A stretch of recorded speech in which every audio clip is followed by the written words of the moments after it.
a different perspective on that as well. So that's where we are coming from. So I will turn it over to Julie. A different perspective on that as well. So that's. Oops. Sorry about that. Julie, did you want to say anything about yourself? Yeah. My name is Julie Blount, and I am, like you said, you have a limited number of volunteers. I have a limited number of volunteers. It's myself and another person who is planning on working from going into live stream. We're currently using YouTube and Facebook, but we have not introduced the live stream yet, but we're hoping to work through that this coming month in preparation for Pentecost. I was hoping to get it going by Easter, but I know that there's a lot to learn to get it right. So Brian has worked on setting up our program. We just need to be able to feel comfortable with it and with the technology part of it. And I was not in that Xeno generation. Computers were just coming onto the scene when I was leaving high school. So, and they probably took the space of a whole room. But yeah, I use a computer at work, but I've never really totally felt at ease with it. But anyway, I'm looking forward to being able to work on getting our church onto the virtual live stream scene. So that's it. Very good. Thanks for Okay. sharing. Really appreciate All right. it. Yeah. Linda, do you want to introduce yourself and how you're using technology, or how you have? I'm Linda Diaruda, and I am a church member of one of Pastor Alicia's parishes, and I don't even think computers were in when I graduated from college, which was 1989. I've done a little bit. A lot of it is self-taught or calling Brian and saying, how do I do this? I've done a little bit for my former church, but I'd like to learn a little more so that perhaps I can be more help in whatever is needed at my present church. Yes, well, welcome, Linda. Thank you. I think that your timeline there matches up with mine, because it was really in its infancy in 90. So when you graduated college, it was just about there. I mean, computers have been around literally way before that. And, so much so that December 31st, 1969 is something called epoch time, where Unix, when your computer battery dies, that keeps track of what day it is. Everything defaults to that day, because that's like the day it all started. So it's come a long way since then. So what I'm going to do is I'm going to share my presentation here, and we're going to get into this. And again, I appreciate you all who have joined us on Zoom for this, and those who will be tuning in later, either with the recorded replay or at YouTube. So here we go. So this is a free webinar about doing church in a digital age. So here we go. So we all met Pastor Alicia, who is the pastor at Bridgewater United Methodist and East Bridgewater United Methodist. She did say a little bit about herself. She's a graduate of the School of Theology at Boston University. And through her, our work and attendance and membership at churches, and then again, after she's become a pastor, I've really sat down and had some heart-to-hearts and over coffee and lunch about what I can do to help, because I want to help as much as possible to make things easier for her to do what she does as a pastor. And as a pastor, we really want those pastors to be able to do what they do, which is pastoring, and not have to worry about the technology and how to get it out there properly. Although when I think about it, Alicia is very good at doing the technology parts as far as outreach for social media and posting there and doing newsletters and things like that. But I believe that she is one of the exceptional cases here. I don't think that the majority of our pastors out there are in a position where they're aware of how to do that. So that's what sets her aside, and that's what makes her a really good partner for me to understand what's needed out there and even how it can help her when she's in a position where she knows a little bit more than the average bear. So a little bit about me. And as I was writing this slide, it kind of took me by surprise, but I've had a lot of technology experience. I've had 23 years in networking and PC repair.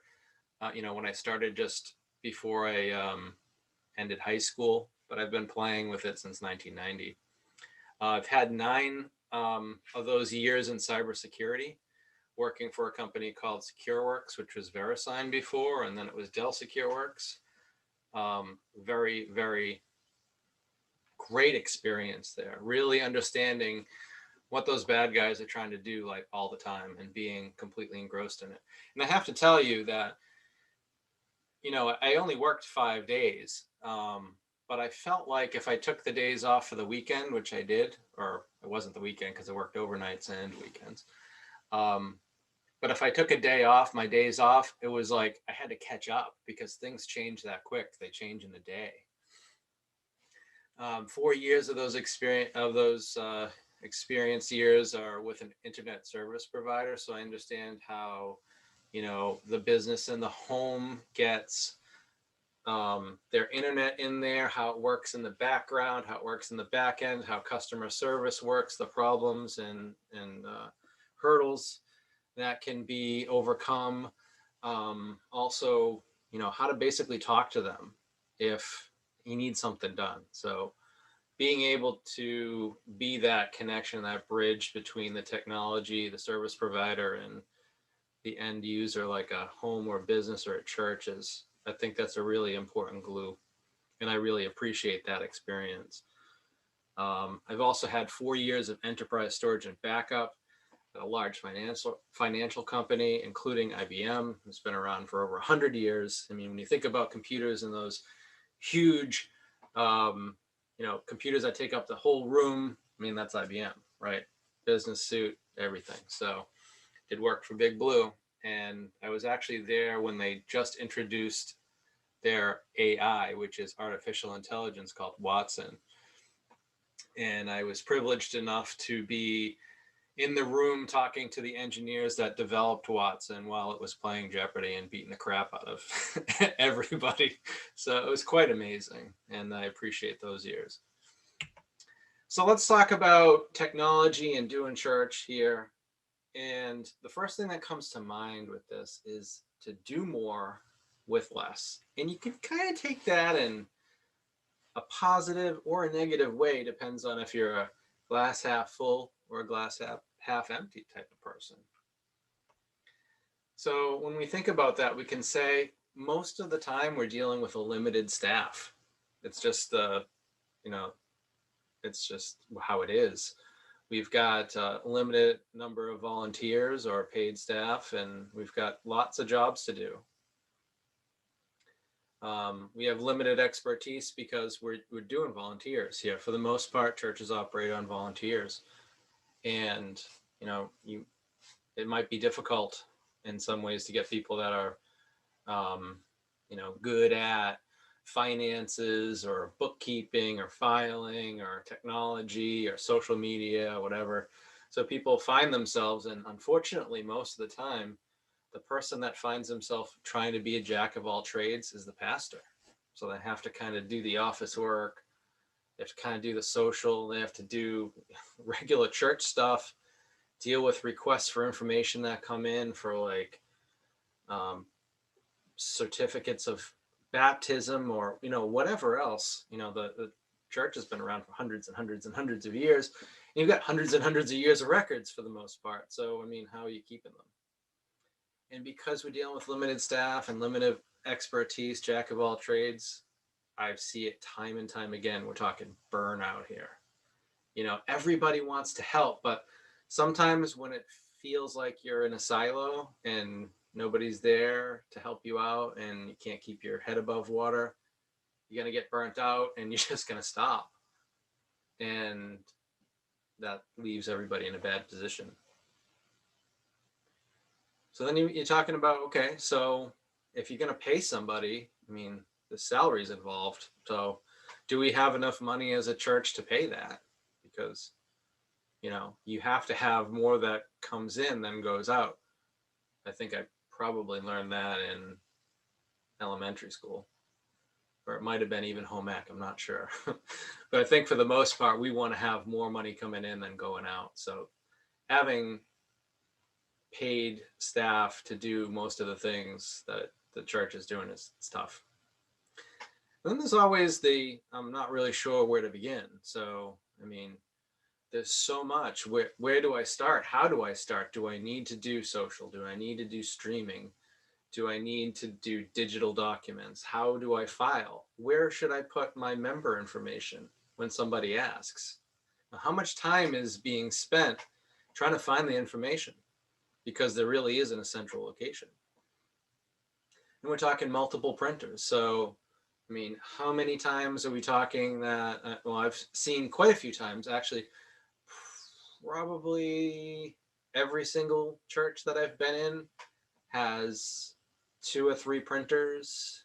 They're different models, they're different brands. Some of them take toners, some of them take ink, and they're dedicated to a computer because they're not networked. And, you know, if it's ink is expensive, toner is expensive, and to have to, you know, have and maintain multiple printers, it's pretty tough. And I feel that, you know, it's pretty tough because people aren't aware of, you know, the networking. You don't have the network person in there to say, you don't need 3 or 4 printers. You can use this one printer, and then you only have to worry about the one ink or the one toner, right? In the same thing, in the same thread, we're talking about sharing resources. You've got a multifunction printer. Now, I've seen cases where you've got a multifunction printer in your church that's capable of being connected to your network, that is capable of scanning and sending that via email, dropping that on a network share, lots of stuff. And it's not connected to the network. The person that installed it, which is supposed to be this company, never set that up, never asked about it. So it's basically just used as a copier. While you have at the same time a flatbed scanner in the pastor's office, a flatbed scanner in the church office, and you've got you know, a printer in the pastor's office and a printer in the office, all different. So you're maintaining not only, you know, the electrical thing, you know, how much electricity am I putting into these devices, how much money am I sinking into ink and toner, but you could actually eliminate all that and just plug in the multifunction with the scanner. Everybody can print to it. Everybody can copy if they want to. If you've got a document you got to send, you know, lots of these can fax, you know, people still kind of do that. I've seen it. Usually doctors and lawyers, but people still fax. So you could just eliminate all that extra power consumption and all that extra overhead in maintaining and just use a single printer. So then I'm thinking after that, do more with less. We can kind of be a little socially awkward, can't we? There's so much social out there. Pinterest and Twitter and Google Plus is kind of going away. LinkedIn, Facebook, YouTube, Vimeo. There's podcasts still, which is coming back. It's a resurgence of the podcasts. So lots of churches I find, they are absolutely aware that they have to be in social media because they're trying to expand the outreach. And it's not just within the four walls, it's connecting with people. And social media is really the place to connect. And I don't feel it going away. But the questions that come with this is, well, great. I know I have to be on Facebook. I know I have to be on Twitter, maybe Instagram, but I don't have time. I don't have time to do that. And lots of times I see that churches started and they stopped.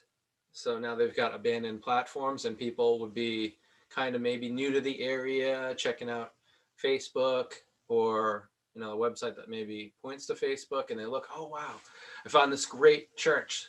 Looks kind of cool. Let's take a look. And they see, oh, yeah. Oh, looks like they have, you know, something going on for Christmas. That looks really nice. And then they look and it's Christmas from 2015 because it's not being updated. It's abandoned. And that's not really a good thing. So I think as far as social media goes in the church, great. If you're interested in doing it, you have to do it, and you have to do it consistently.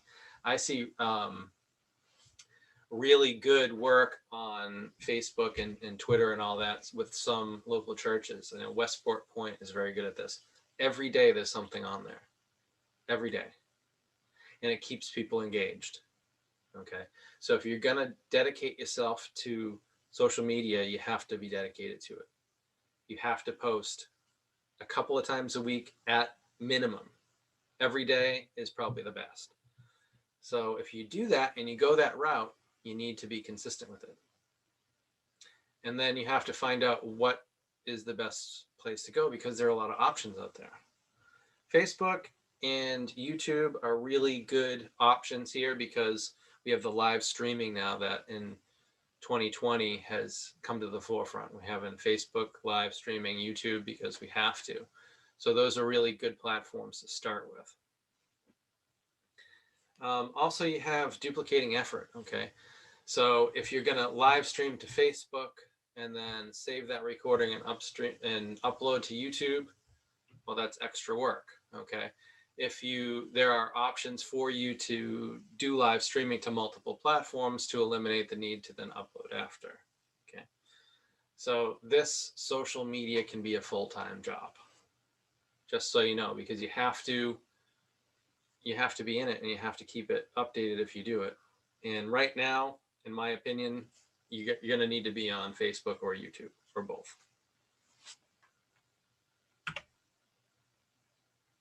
And then we come to streaming. To stream or not to stream? Isn't that the question? So this can be overwhelming to a lot of people. And I know a lot of you are already doing this or in the process of doing this. So right on, this is great. So you question, should I stream or should I not stream? What about the equipment? What can we do? How do we get this to work right? Now I've seen it in 2020 start with just a regular cell phone, right? Somebody's grabbed their phone and they're using Zoom, which has come into its own, or Facebook Live or what have you. And they're just streaming there from the pulpit. Perfect. I mean, that works. The problem with that is that you're putting too much pressure on the pastor. They have to get that set up. They have to maintain it. If they want to be interesting, they're turning it around and kind of showing maybe the piano or something like that. So to get started, that's okay. But if you want to introduce and go with a live streaming, you want to do something more than that, because as I said before, you want to take the pressure off the pastor. You want them just to have to worry about preaching and not worry about holding their phone or getting set up and signed in. That's what the crew's basically for. So what kind of equipment can you use to live stream? Well, of course, like I said, you can use your cell phone as an entryway to get in there. And then you have other options. One of the options is PTZ cameras. And PTZ cameras are ones that are pan, tilt, and zoom. So they're able to be remotely controlled. They can zoom in. Most churches are okay with 20x optical zooms. They also have 30x optical zooms. They can zoom in. You can set presets so that when people are controlling this, you know, you have a pulpit medium shot and a pulpit close-up shot, and then like maybe a choir, a piano, whatever. And then you're doing that. So we're just clicking that. And we're going more interestingly. that frees the pastor up to do what they're doing and not worry about the stream.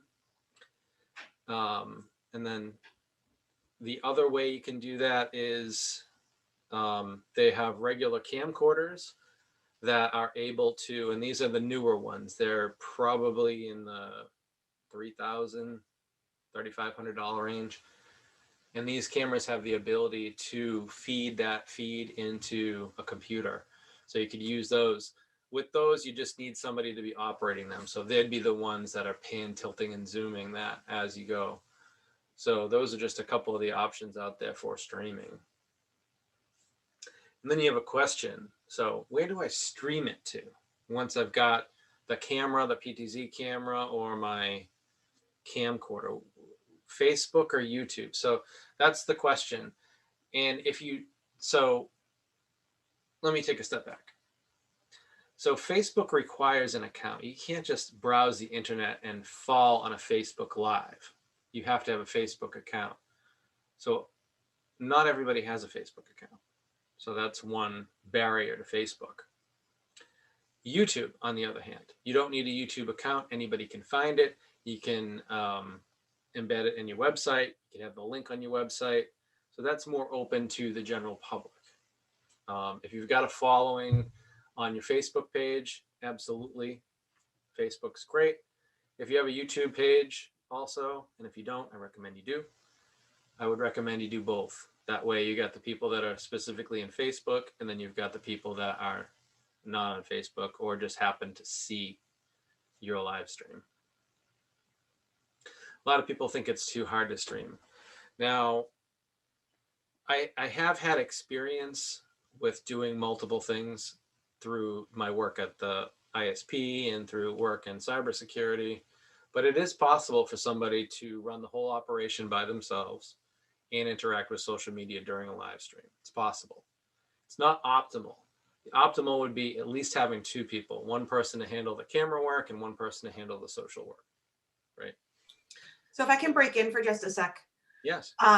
One of the questions that I've gotten is why live stream?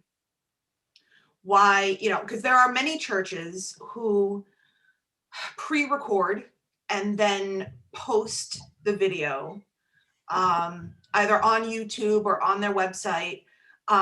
Some will pre-record and then post it as if it is live, because that is something that you can do.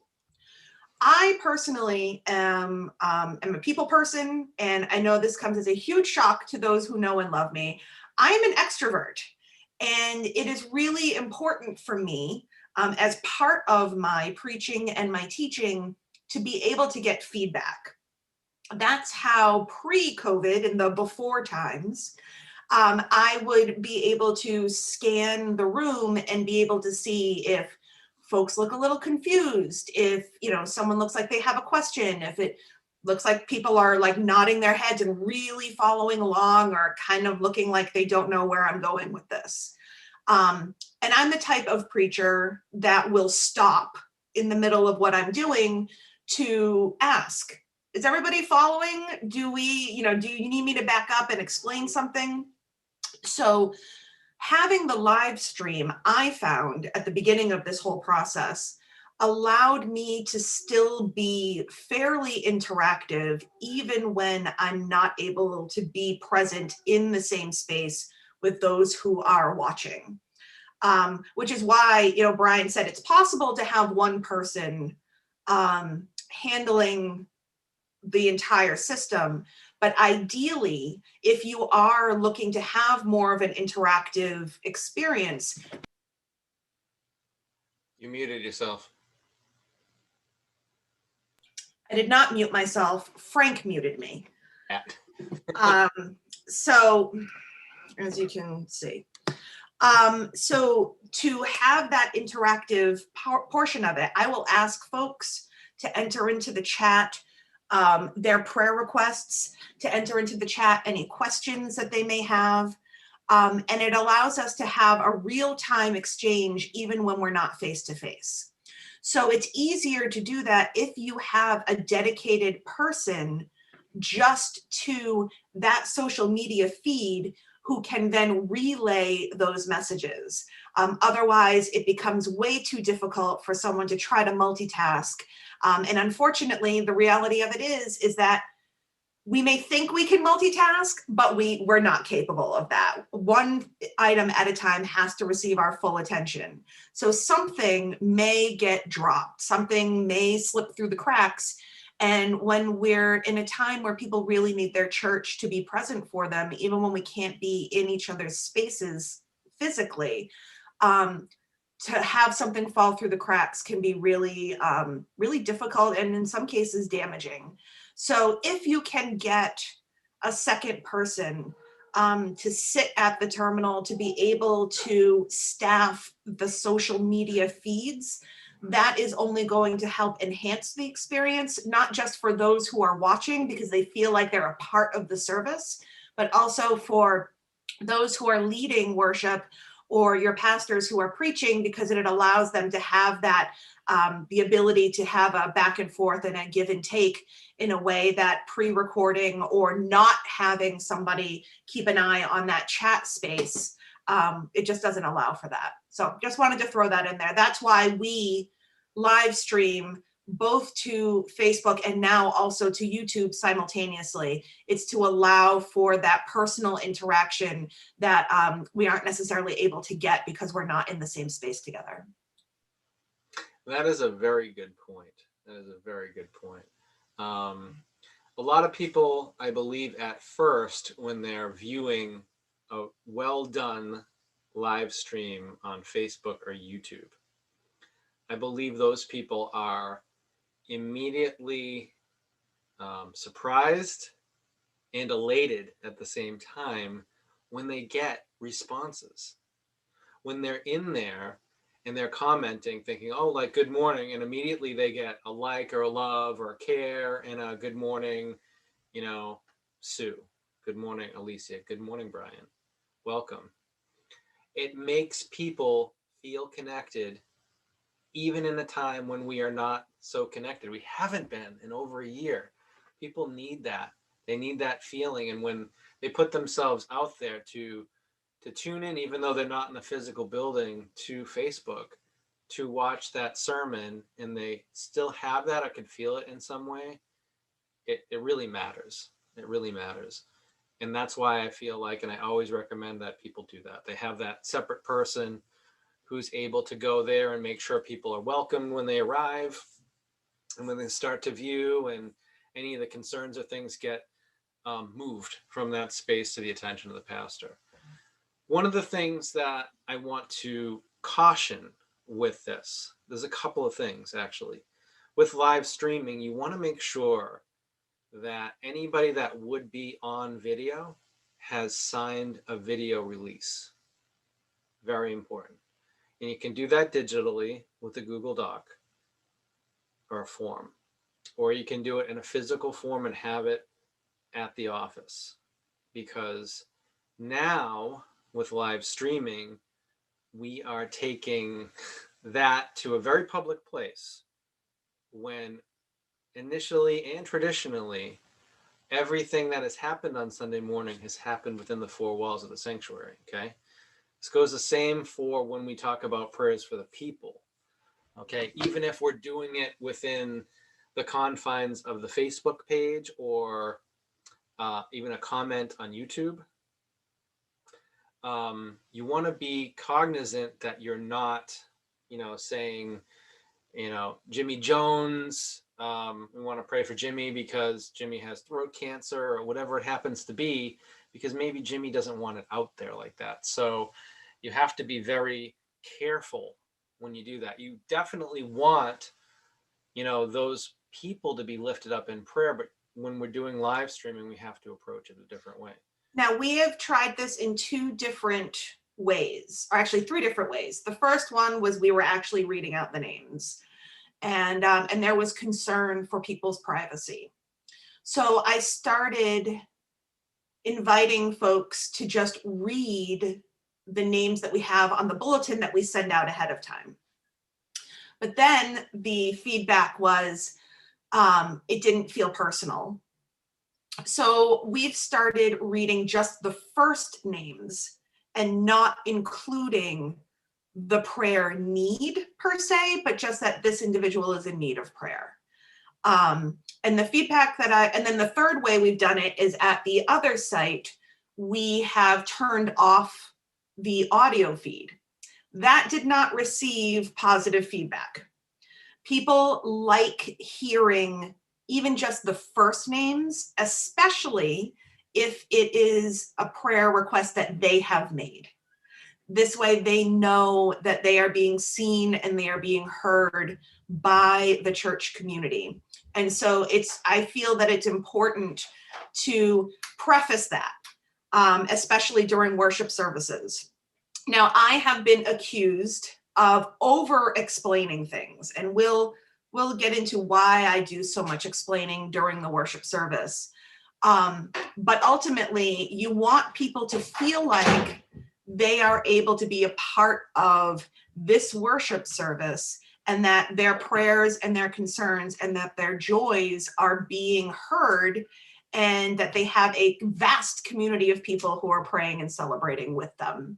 So I would strongly recommend, if you are doing a prayers of the people, to let people know that you will be reading the first names out, but that you are, trying to be respectful of people's privacy, and then encourage them to enter in their prayers and concerns in the chat. So this way they can be recognized and added to the list for the following week. Very good point, and I appreciate your iterations through that. I know together we've been through some of those iterations with the privacy, and although you're over explaining, you don't know who might be brand new to watching that stream, or brand new to actually in person if they're in person at that point. So they might not be aware and they might be confused. So saying that gives the opportunity for those online who might be seeing it later, who might be seeing it live, who might be coming in to the physical space later, to understand why it is that way, right? Because when we pray and we lift up the names, it's not less or diminished in any way if we don't have their full name and what it is that we're exactly praying for, right? So we just want to make that abundantly clear when we do that, and I really appreciate that. It makes my job as the tech part of those services a lot easier. So yeah, the other thing that we can do in streams is we can share, like we're sharing right now, a slide deck. Pastor Alicia uses Google Slides, which is free to use. She's got basically a template that she changes some components out, like song lyrics and scripture text. But for the most part, it's 90% built. So it's it's very easy to reuse and repurpose and share. Similarly, you can use, if you're more familiar or comfortable with PowerPoint, same thing applies. You could show those in transition to the actual live feed of the pastor or the whoever's reading the scripture or singing. Okay, so you can definitely use those things in the live stream as a part. And we are going to take a break in about 8 minutes right after metrics and statistics. Okay, so we can get a stretch, grab a coffee. All right, so metrics and statistics. Like when I was growing up in the UCC church in Whitman, we had fellowship pads. So every Sunday when we arrived at church, would scoot over, grab the red pad, would be asked by the pastor to make sure we filled it out, put our name there so they knew we were there, or if we were visiting, a little visiting checkbox. Since that time in Whitman, I haven't seen fellowship pads. So what are we doing here? How are you keeping track of who is in the pews? Are you keeping track of who's attending? When you saw Gladys last, is she okay? Does she need a check-in? Who's giving? Are you doing better in either in tray or online giving, or are you doing worse, and why? And how about your attendance? Are there more people coming, less people coming? These things are things you really should track to know what's working and what's not. And especially, who needs to be reached out. We are all busy, and I see how busy Pastor Alicia is all week, and even especially on Sunday with preparing and all that. And I don't think it's possible for her to know, and I don't think it's appropriate for the pastor to have to check that and know that on top of everything else. There should be some function at church that's able to get that information and maybe get it to the pastor and say, hey, we're doing great. We've got, usually we have 35 people in attendance, and now we have 38. Or, Gladys always has been coming, but she hasn't been coming the last week or two. Maybe you want to reach out. And then again, it kind of goes into, all right, I'll reach out to her. How do we reach out to her? Does she have an email address? Does she not? What's her address? What's her telephone number? Something like that. So all this information we kind of need to know as a church, right? Now, did you want to comment on this, Pastor Alicia, about the metrics? Yeah, so also for those of us who are in the United Methodist Church, we have yearly statistics that we have to input. I love that they make it due on Valentine's Day every year. It's a great way to remember. But these statistics now are having to reflect online attendance, online participation, and they're actually updating the metrics to include that.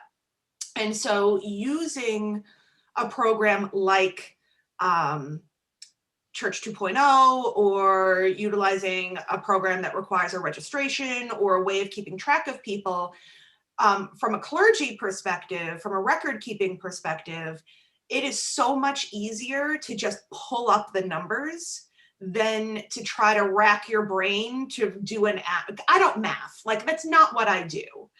If I could math, I might not be a pastor, honestly. So mathing, not my thing. And so to be able to just pull up those statistics and figure out the averages, figure out what the attendance looks like, to be able to make a determination, do we continue online streaming? Well, look at the numbers. We have more people attending virtually than we do in person. Clearly, online streaming is something that we need to continue to do. And it'll be reflected as well for us in the UMC at our annual conference level too, to be able to give information about what our church is doing now that virtual church is a real thing, and when it wasn't necessarily a huge thing like 2 or 3 years ago.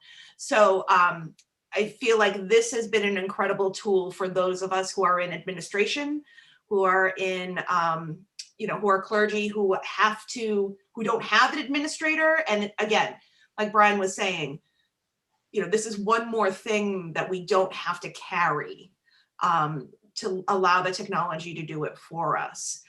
Just speaking as a clergy person who does not have a dedicated staff to certain parts of this process, there is a lot of emotional work, a lot of emotional workload, mental workload that as pastors, we're holding on to. It's a constant checklist.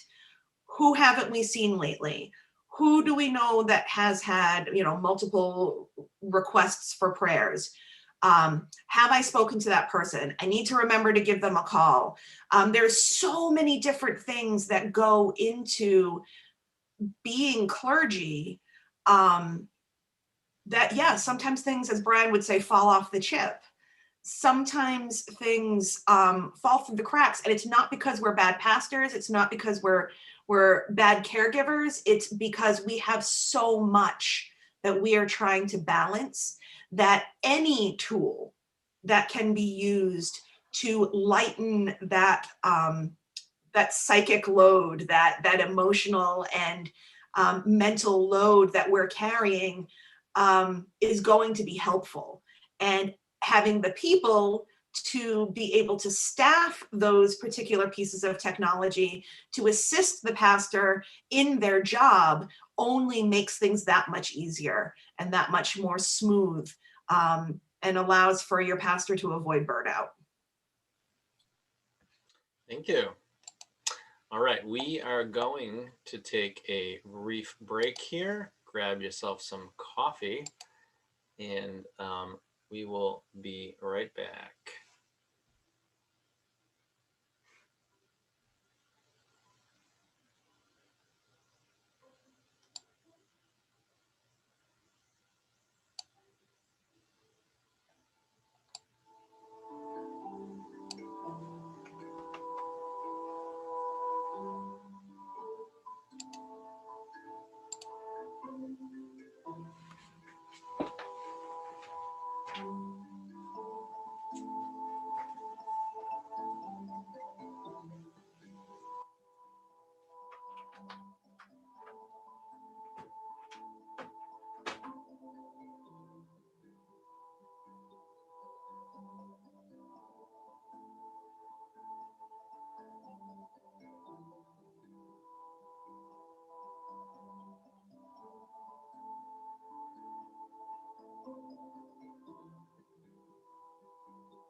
Welcome back, everybody.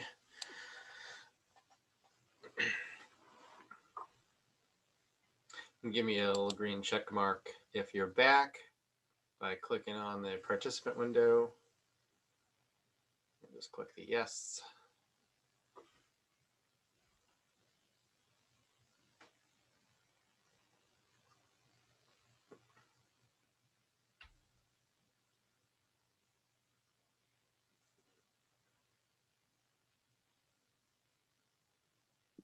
I'm back. Okay. Yeah, if you can't, it all depends on where it's located. It's easier on a desktop, but if you're on your Yeah. iPad or Okay. something, it's No, I different. went into participants, but oh, I see. Gotcha. Oh, I see where it's. All right. But anyway, I'm back. All right, Linda, are you back? I Yes. am here, sir. Clear my little check mark, and we will continue if I remember where we left off. Okay. So yeah, so we just finished hearing about these metrics. I told you about when I was growing up in UCC, how we had the fellowship pads, but this is information in anything, you know, in any business, in any place, you need metrics. You just need to know where you are and how you're doing. There's no other way of knowing unless you get the information. And a lot of churches, as far as I'm aware, they don't have all this in one place, or they may or may not be collecting it. So there is a risk to that. Number one, you don't know, you know, how you're doing as a church. For as UMC has their yearly statistics, you have no idea where that's coming up with, and you're scrambling around to find it. And if Gladys is missing, you want to know, you know, before it's been too late or too long, because you want to reach out to people when they're not there. That's fellowship. That's community, right? Okay. So then we get to expanding our reach. So this is brand new for church. It really is brand new for church, right? Before this pandemic happened, you know, if you were belonged or a member at the church in Whitman and you moved to Rhode Island, you know, you found another church. There's no way of getting back there, even if you really, your heart was there. Or maybe you moved to California or Wyoming, if that's a state. um, so there is one opportunity that's come from this situation, and that's really the churches had to scramble to expand their reach. So in doing so, you know, typically this is how we have it. We've got like our small community, and, you know, that's who our people are. So we need to expand our reach, and the way to expand our reach is to put it out there, live stream, Facebook. I have personally noticed that when I stream Bridgewater and East Bridgewater, I share that to my personal page. And you can do that too. And what happens is that opens that up to a much wider audience. Just last week, right, Alicia, I had done that, and it was a great message. I loved the message. And for the first time in a while, I was able to actually listen to the message because I had trained up some new people to work the streaming. So I was actually paying attention for once. Because like Pastor Alicia said, when you can really, your mind can only focus on a single task at a time. You know, there really isn't any such thing as multitasking. So if you're working on the presentation of the service through streaming, that's really where your mind is. You might hear noise out of the corner of your ear, so to speak, but you're not really focusing intently on what that message is. Okay. So last week I was able to really focus on it. I did send out shared that stream, and somebody that I went to high school with, and now that's 1997. It's over 30, was it 30 years ago, 20 years ago? 20, yeah, about 23 years ago. So I haven't really talked to them. We're friends on Facebook, but they had seen that and watched it, and the message really connected to them. Enough so that they sent me a private message and said, just wanted to thank you and Alicia for the wonderful message. You know, it really spoke to me. So those are the organic ways that you can expand what your church is.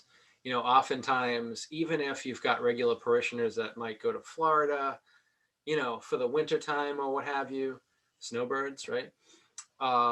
They can still tune in and they can still be connected when you have live streaming in the mix, and you really expand that and have a lot of people join. So this is the opportunity that has come to us that really, I don't feel would have been there if we weren't in the pandemic situation. So you take the good with the bad. So do you have anything to add to that, Alicia? So when we talk about churches reach being small, we are obviously talking about small community local churches. This is not a conversation about mega churches or churches that have had an online presence for a long time. For many of us, and especially here in New England, for many of us, we have congregations of between 40 and 100 people. A big church is considered 150 to 250 people. Excuse me. And so, our reach has generally been just those who have been in the pews. And this is an opportunity for us to not only connect with folks, like Brian was saying, sending out the link and inviting people in, but it's also a chance for people to be reached who maybe have stopped coming to church, who have moved from the area, but have yet to find a home church.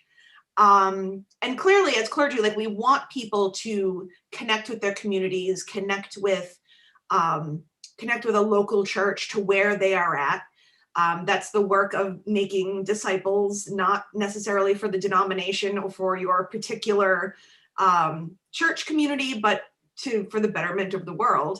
But it's a chance for people to reconnect in a way that perhaps they haven't necessarily been able to do before. And this is becoming increasingly more important for people my generation and younger. Many of us have moved multiple times.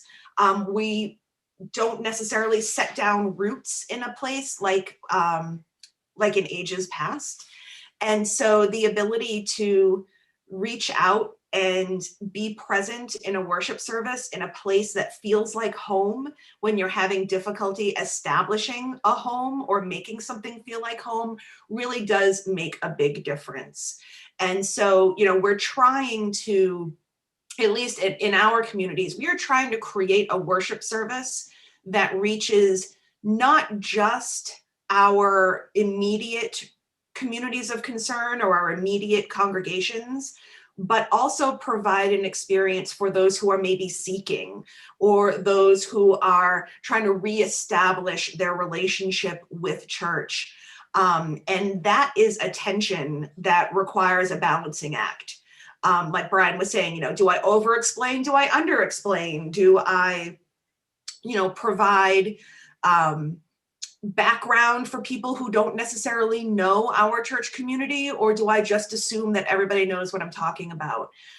Even when it comes to things like sermon series, taking a few minutes at the start of each worship service to just explain to people who may be new what is going on is an acknowledgement that we are far more reaching than we ever have been before. And we want everyone to feel like they are included in what it is that we are providing, because truth, that's the message of the gospel, that everyone has a place at the table, and you don't want it to feel too much like there's insider information. So you want to make sure that people feel comfortable, both those who have been a part of your church family for ages, and for those who are maybe brand new to your community, but are starting to want to be a part of that because you've allowed them to feel included.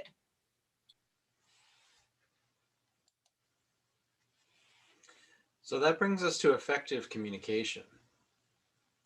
This is an important one for many reasons. But this goes for not just church, but everywhere. We need to communicate effectively, like Pastor Alicia was saying. We want to make sure that we're inclusive enough during our services that people don't feel like they're being dropped in the middle of something and not sure where they are. They need to feel immediately welcomed and like they know what's going on. So it can be, I don't think there's ever been anybody that said there's too much communication, but there's a lot of problems and people that might say there isn't enough communication. I don't know what's going on, whether it's between the congregation and the church or the church and church staff. I mean, communication is key here. So how do we get the communication out? Well, I mean, there are several different areas to communicate. There is mailing, which obviously costs some money and time to create physical mailings and send them out. There's email. There's posting announcements on Facebook. There's text messages. So I'm comparing here email versus text message. So how many people actually see an email? It's only 20%. I personally, I think at last count have 2,700 unread emails in my Gmail account. I'm sure if anybody has an iPhone and Gmail, they've probably got numbers astronomical like that. Actually, no, I'm actually 2,998. I'm pretty sure most of those are emails from me. I'm sure all but two, yes. So email can get lost. I mean, hopefully none of those 3,000 emails were critically important because I'm sure they weren't all from this morning. At least I hope, right? So only 20% of emails actually get seen. So that's not an effective way of communicating. And for our community, we send a lot of things through MailChimp, which allows us to keep track of the percentage of opens. And our average, and this is with a fairly small email sample. I mean, we have a mailing list of only, I think, 160 people. We only see on average of maybe between 30 and 40% open rate. So it's not a great exchange, but at least the information is out there. And that's really good to know. And that goes back to the statistics part. You have to know what happens. If I send any of you an email, unless I have a read receipt, I don't know you did. Plus, I don't know if you saw it or how long you were on it, or if there was a link in it, did you actually click on it? Because there was information there that's important that I needed you to know. We don't know that when we just send it from our computer or our smartphone. So if you're going to do a newsletter, it's important to use a technology, a mailing subscription technology like MailChimp or Constant Contact or something like that, so that you know exactly has anybody seen that email about the upcoming meeting or the book study that you're doing. Okay, how many people are involved? How many people, you need those metrics. Because on average, if I just blind send an email, it's about 20%, and 40% is really good, honestly. So that's really good. So you've got a lot of readership in that. So that's good. Also, things like, it depends on what plan you choose for like MailChimp. I know they have free plans that are under like 1,000, I think, contacts in there. And then they have paid plans. If you send out to a bunch of people, like if you want to do the congregation, how many people do you send out to normally? You said 100 and something? Roughly about 160. Okay, so 160. So one thing to keep in mind that internet service providers do not like mass mail. Okay, so if you just jump in Outlook or Firefox or whatever mail program you like to use, and you try to send out an email to 150 people, it's not going to work. That's what's considered spam for the most part, and it's blocked. So if you want to send out mass communications in an email, you have to send it out with a program like Constant Contact or MailChimp, because it just won't get there anyway else. It will be blocked. So keep that in mind if that's something you want to go. Can you do it? Yeah, but if you want to do that, you'd have to have, I think the magic number is somewhere around 20 or 25, and you would want to send it out in bursts of 25, which can be time consuming, right? So Email, not really a good communication method, especially if there's something urgent, weather related. Could you call everybody on the phone? Probably. Would it take a long time? Probably. Do you have everybody's telephone number? Maybe. Where? On the other hand, text messages don't get lost. 98% of text messages are received and read.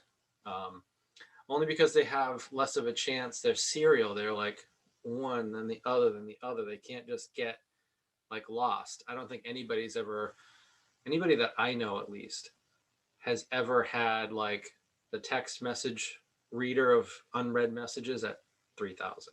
That never happens. So text messaging, or SMS it's called, is by far the best way to get important information out to people. Just a fact. Or mailing lists, when you're keeping track of that. Also, just before we leave that topic, there is best practices with sending emails to a bunch of people. If it's more than one person on that list that you're sending the email to, it is always a best practice to put your name in the to and put everybody else's in BCC, which is blind carbon copy, because a couple of reasons. Number one, I'm sure everybody doesn't want everybody else to know their email address, number one. And number two, you can get these, what I call mail storms. And if you've been in the business, out there in the business world that uses email and a bunch of people, you've most likely encountered this when somebody sends an email and there's like 1,000 people in the to field, and everybody hits reply all, take me off this list. I don't want to know. And then it just keeps going and going and going and going and going and going. It's just the worst thing ever. So when you send emails, BCC people if it's more than one person. You send in a bunch of emails, you should consider using MailChimp or Constant Contact or something like that. And if you need something to be seen, text messaging is by far better than email. Then we get to my favorite part, and probably in my technology days, the best time I've ever had doing this. Awesome. The bad guys are out there, friends, and they're relentless. So what are they doing now? Now, I've been at SecureWorks for a while, but I know the tactics they use. One of the tactics they use, you've probably heard of it on TV or online, is this ransomware. Basically what they do is they'll get you to click on links in your email or redirect you to a website that downloads this nasty software in your computer, and it goes through without you knowing and locks up all your documents and all your pictures with special encryption, which you can't undo unless you pay. And then you just have zero access to any of your files. Now, if it's just a home user and you don't really have important documents and pictures and you don't really care, not a problem. But this happens to businesses. This happens to people that have a lot of important information on their computers. And then they're in trouble. The only way that you can get that back, and it's maybe a 50-50 shot if you can, is to pay this ransom, which is in cryptocurrency usually. It's expensive. It can be anywhere from a few $100s to a few $1,000 just to get it back. From a simple, wrong errant click in an email or whatever, you're locked up. And they got you. The other thing is phishing, PHISHING, and that's when you get emails that say, nowadays and recently it's been something about COVID or COVID testing or vaccines. Around tax time, it's all about the IRS. All along, it's FedEx, UPS. You won something from Amazon. We've even seen it recently with text messages. They'll send these to you. Right? Click this link. You just won something on Amazon. You got to claim it. And they have basically two tactics in this phishing. Either they're trying to get you to click on something that you won, or they're trying to put some fear in you. Something like, you were just invoiced, $3,000 for XYZ, and you're like, I didn't do that. Click on this to make sure. Or your account's been hacked. You need to confirm your password and your username. Click this link. Or view this invoice, whatever, this tracking information. And you're trying to think, well, I didn't order anything, or I don't have an account with Chase, or, it doesn't seem real. It's just making me nervous and upset and worried. And they just get you to impulsively click on those links, which is called phishing. They're trying to get some information from you, getting you to click those links. Not all antivirus or anti-spam will catch them. And then before you know it, your computer's locked up. A few years ago, and I think it's probably still prevalent down in the right corner of this graphic, you see WinPC Defender. This looks really slick. It looks like it's really antivirus. It's actually something called fake antivirus malware, where it might actually be a program like that, but often it is just a web page that's made to look like an application window that says, warning, you're infected. We found unwanted files or infections, activate now. And they basically get you to buy this piece of garbage and give them money, and it does nothing. So that's another way that they can try to get you. And not only did you pay for something that's just garbage, but you don't know what it's doing behind the scenes, taking some of your information or whatever it's doing. It's not good. So the important thing is just being aware of how these attacks come in. For the majority, I'd say 90% are through email vectors, which means you're going to get the email that seems suspicious through your email, and it'll either say that you won something, or it's going to be something like, I've hacked into your account, I've got all your files, I'm going to divulge them, things like that. So whenever you get something like that, what you want to do is just stop. Don't click things. Ask somebody else, is this legitimate? Let's say it is Bank of America, and you do have a Bank of America account, and they're saying something about, there was a charge.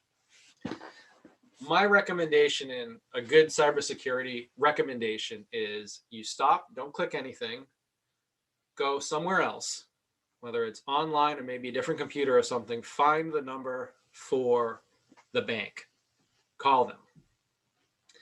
So not anything found in the email, but a legitimate source of this information if people still call it. Give them a call, say, hello, my name's Brian Stewart. I got an email that says that I had a charge on my account for $1,400. I just wanted to find out if this was legitimate. Chances are they say, nope. So delete the email. So you don't want to call any of the numbers in there. You don't want to click any of the links. If you're worried and concerned, call somebody that knows and can look at it for you. Or call whoever it is, UPS, FedEx, Bank of America, Chase, whoever. Call them directly through their, publicized numbers and ask. Don't click those links, because the amount of time, effort, pain, and suffering that you're going to deal with if you get infected is not worth it. So now we come to learning a new language. So it's all about technology. So technology can be really tough and really complicated, and lots of times, you just don't have the time to learn it. There's networking, which connects all of our computers together to share resources. There is dealing with internet service providers and whatever that means to come in. There's dealing with email. My email's not working, or I need to change my passwords. antivirus? Do I have it? Is it updated? Oh, what about Windows? Just recently, Windows had come out with a patch, and this is very new for Windows since Windows 10. And I remember when I started, it was Windows 3.1, and that was only after DOS. So I installed DOS with floppy disks and then Windows 3.1. Surprisingly enough, the Brockton Town Hall still uses Windows 3.1, or at least they did about 15 years ago. Wasn't that long ago.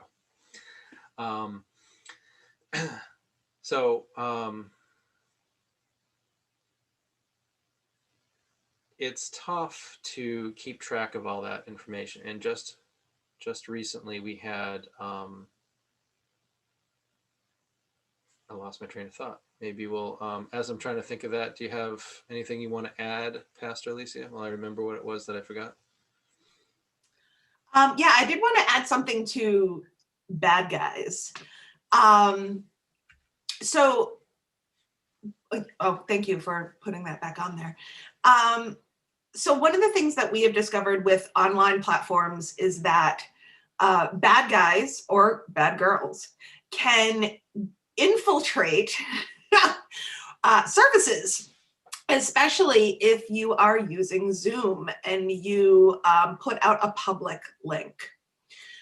Which is just, and when I say infiltrate, there have been situations for churches who have been holding Sunday worship, and they have had folks come into the Zoom worship space, and you get to see a little bit more of people than perhaps you had bargained for, because they think it's funny to disrupt church service with behavior that is inappropriate. And so yet another reason why it is so important to have a second set of eyes when it comes to utilizing these live streaming platforms, because it will prevent folks from seeing things that cannot be unseen, and also to be able to, I hate using the word remove disruptors, but to make it a safer space for folks who are new to technology and don't quite understand how some of the stuff works. That is a good point, Pastor Alicia, on that. Zoom has come a long way. They kind of entered the scene at 2020 when this exploded, and they really had to morph into handling the load that they never expected to see. And they did a very good job. And they've got lots of items that are in production right now that allows for the ability to boot people out of meetings and to prevent people from sharing, prevent people from showing their video, muting people on entry, using passwords, things like that. Oftentimes when you use a platform like Zoom where people can have their video feed come in, what you'll do is you will only share that during your newsletter, or in that small group of people, so if you're going to have people on Zoom, that only the people that you want are there. But having somebody moderate, and not the pastor, of course, again, to be able to make sure that people are muted when somebody else is talking, or the service is going on, is really important, to be able to go there and mute it rather than have that distract. So good point. And while I was talking about the new language of computers here, I remembered what it was that happened. So Windows, since Windows 10 has come out with the ability to you don't have to go out and get a new version of Windows once you buy it. So like originally it was like 3.1, and then you had to, if you wanted to upgrade, you'd have to go out and buy the upgrade. So Windows 10 is now, they have like rolling updates, and they just released one a week ago where if you try to print and you have a certain print driver, you've got a certain printer installed on your computer, you try to print, it'll just crash. So what do you do in that case? What do you do? understanding what it was that caused the crash and how to fix it is important to know, and having somebody that is able to work with you through that's really important, unless you like frustration or searching. So that's going to be fixed. Microsoft puts out these things, these patches and these updates every first Tuesday of the month, called Patch Tuesday. So first Tuesday in April will be when that patch comes out. It's a bummer. It happens. And welcome, Ashley. Okay, so budgeting. Oh, we talked about a lot today. Lots of time involved, lots of cost involved.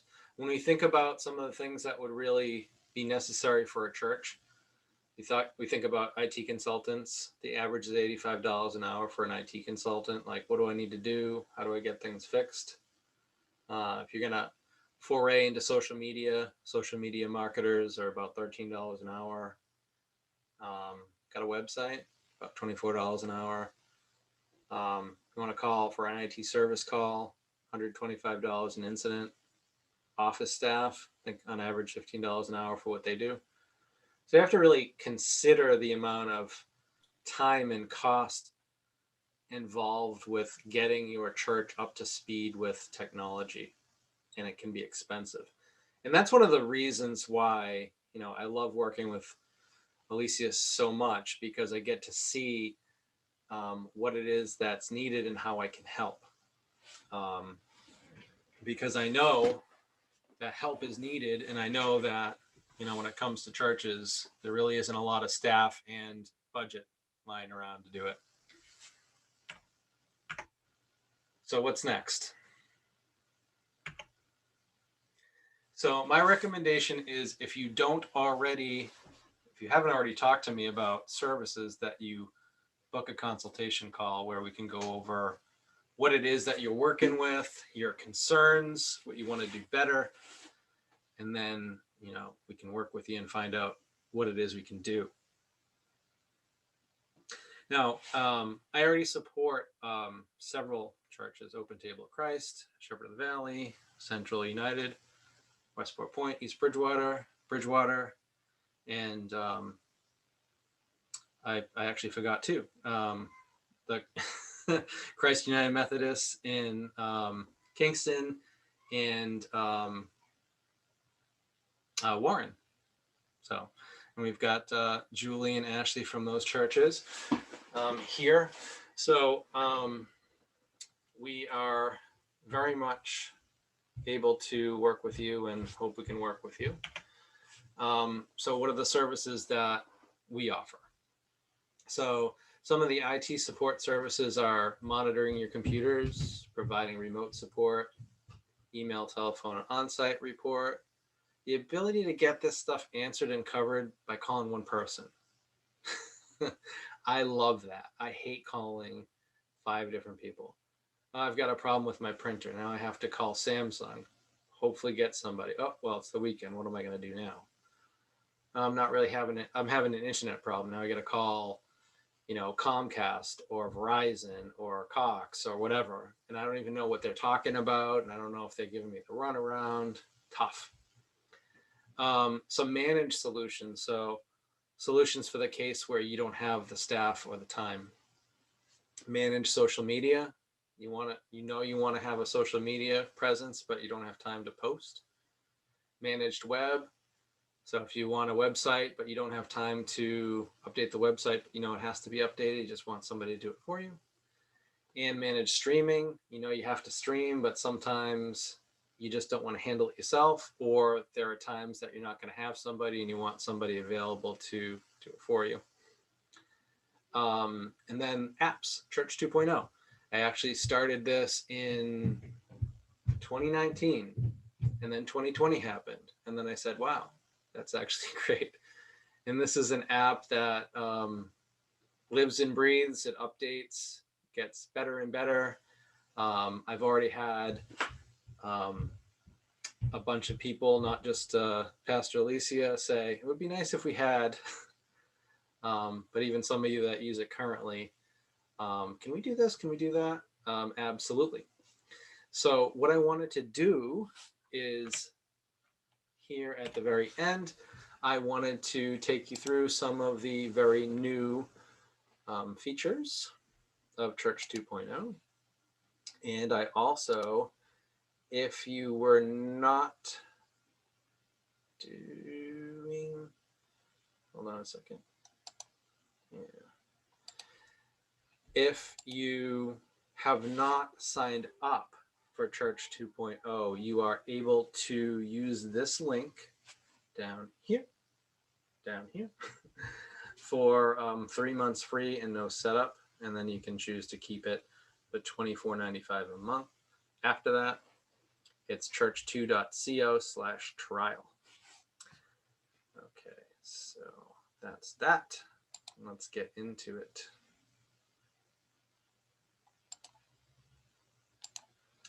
All right, just a second while I get this set up.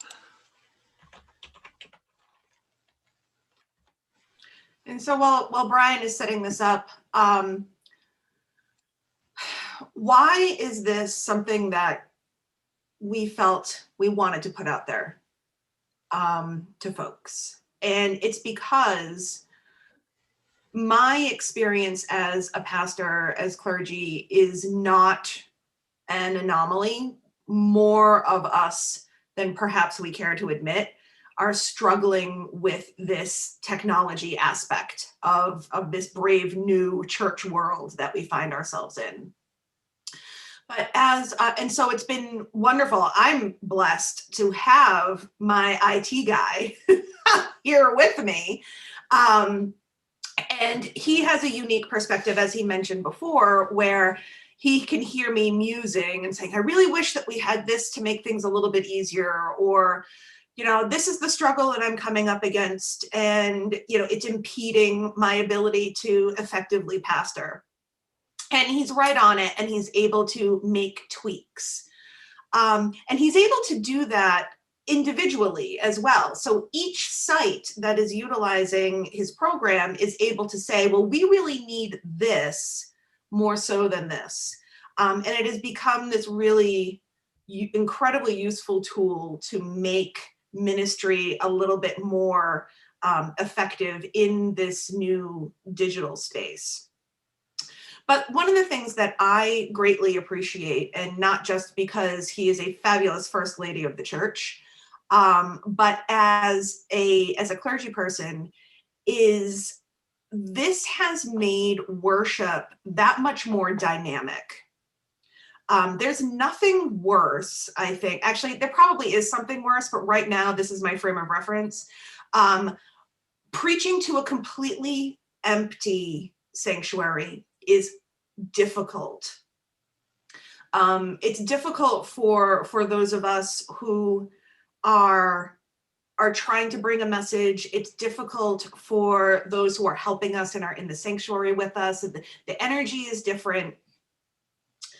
And so this help has made it that much more dynamic, that much more able to interface with people, to be present in a real-time kind of way that we weren't able to do previously when it was just me at my kitchen table on my cell phone. It worked for the time being, but now we're able to provide something and to bring something to folks during a time where we are all feeling so not connected. And this is giving us an opportunity to connect in a very real way. So I just want to put that out there, that for those of us who are church people, who are doing this kind of work, who are trying to bring, the worship experience to folks at home, by having this kind of help, by having this kind of service available, I know it's allowed me to be more creative with the ways that I'm able to then engage people through this medium. It means I've been able to create Advent boxes or Lenten boxes to send to our local church parishioners to help them connect with the worship service a little bit better. to create sacred spaces in places that we didn't necessarily consider sacred places prior to not being able to have access to our churches. And also keeping in mind that my experience in the church is very different during this pandemic, or has been very different than my parishioners, because I have access to the sanctuary. I have access to the church, just out of the necessity of my position. But my people have not had the same access to the same spaces.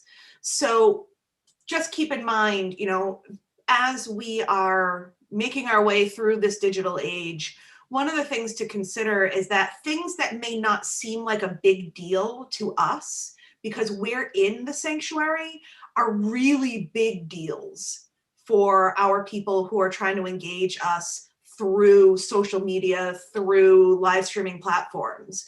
And so the ability, like Brian was talking about the camera system, it seems like a really big investment. There are ways to work with technology that you currently have, but the ability to show the altar during a worship service, because you have extra folks on hand to be able to make that happen, just changes the whole worship experience for our people who are desperately trying to connect with themselves, with God, with creation. So like just being able to do that, to show the altar, to see the candles lit, to, hear the accompanist or hear us singing hymns in a more clear way is only going to help and enhance this sense of connection that people are really seeking online. And it's going to make a big difference in that worship experience. As much as we don't like to admit that, that we are performing when we are going through the motions of worship, it is important that we connect with the people who are watching, connect with the people who are attending. And this is an extra tool that allows other clergy to do that in a way that seems to be not much more meaningful, but has a deeper impact than perhaps the way we were doing worship before, when it was just my phone at the kitchen table. So it's been incredibly helpful from that perspective. To be able to do that. So just wanted to throw that out there. Thank you. And now that you've given me some time, I've got my Church 2.0 here. This is a demo site. You're all free and able to go poke around here. It's church2.co/try. And this has the latest version on here. And speaking of tools to make church work a little bit easier for you, this was the whole reason behind this. And again, I started this in 2019, not really understanding that it was going to become more valuable now. So you can actually go here. If you go here, I've put the credentials in here. You can sign on as an administrator and kind of poke around. But basically, this is your digital version of church.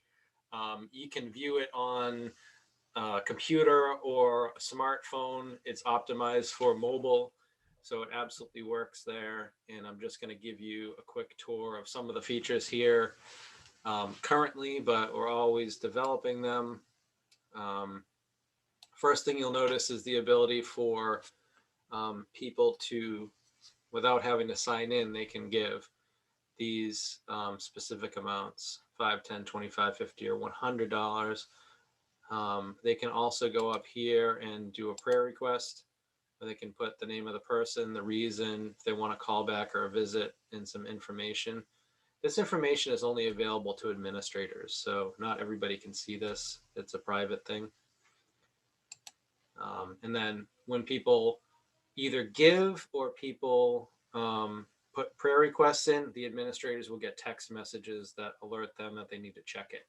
So it is connected to you in a way that gives you instant access with a text message, so you're not going to miss it in case it's really important. like a prayer request. So we're going to actually sign in here as this demo user, demo. Let's sign in.